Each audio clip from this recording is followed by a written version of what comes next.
My grandpa isn't the type you tell, no, he's the kind of man who built his own house with a hammer, raised cattle in dust storms, and can fix a tractor engine with nothing but baling wire and a bad attitude.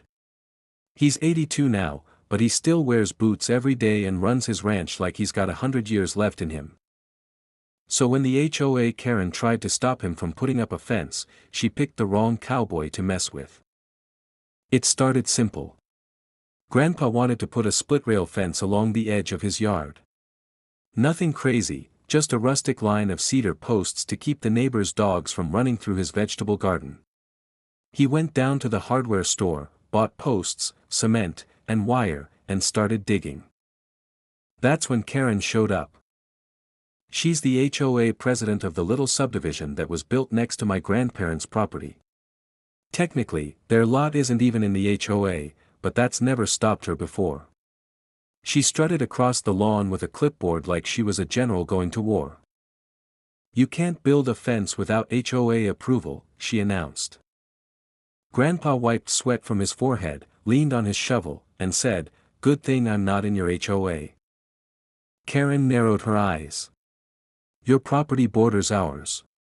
Any visible structure must be reviewed for aesthetic harmony." "Aesthetic harmony," Grandpa repeated, deadpan. "Lady, it's wood.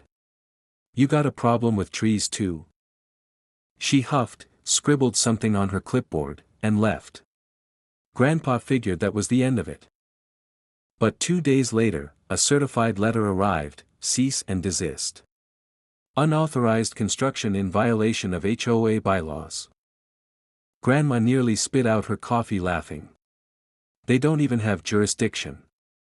Grandpa, though, just set the letter down and said, "All right.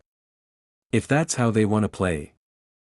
Here's what Karen didn't know: before retiring, my grandpa ran one of the biggest regional construction companies in the state. He built highways, bridges, subdivisions, you name it.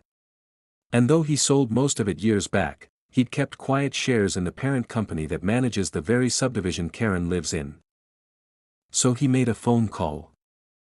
2 weeks later, the HOA board got word that the development's management company had a change in leadership. Grandpa had leveraged his shares, bought out a controlling stake, and stepped in as acting chairman. Karen still had no idea.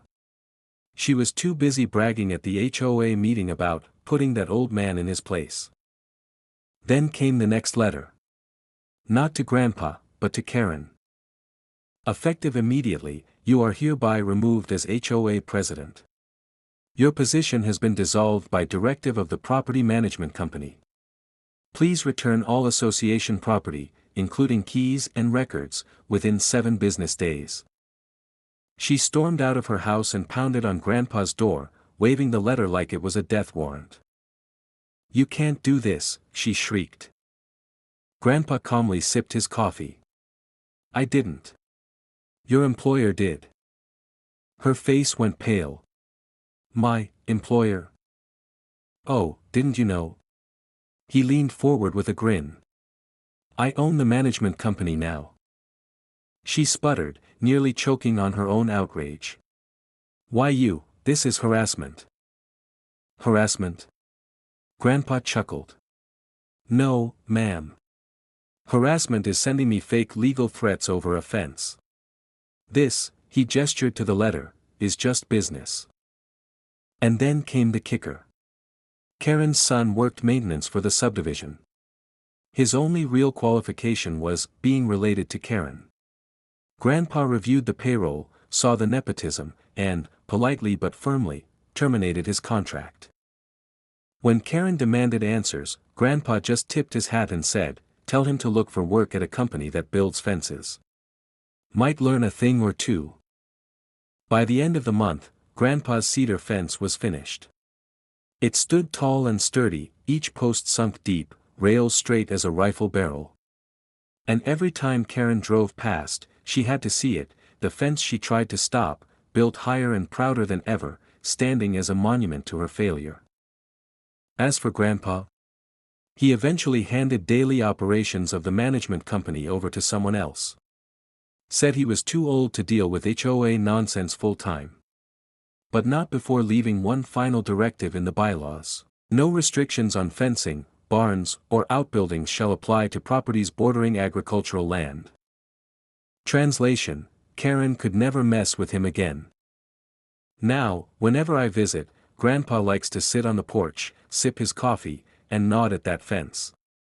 And if Karen happens to walk by, he always gives her a little wave. Because nothing says victory quite like a man enjoying the fence you told him he couldn't build, while you're out of a job, and your son is looking for one.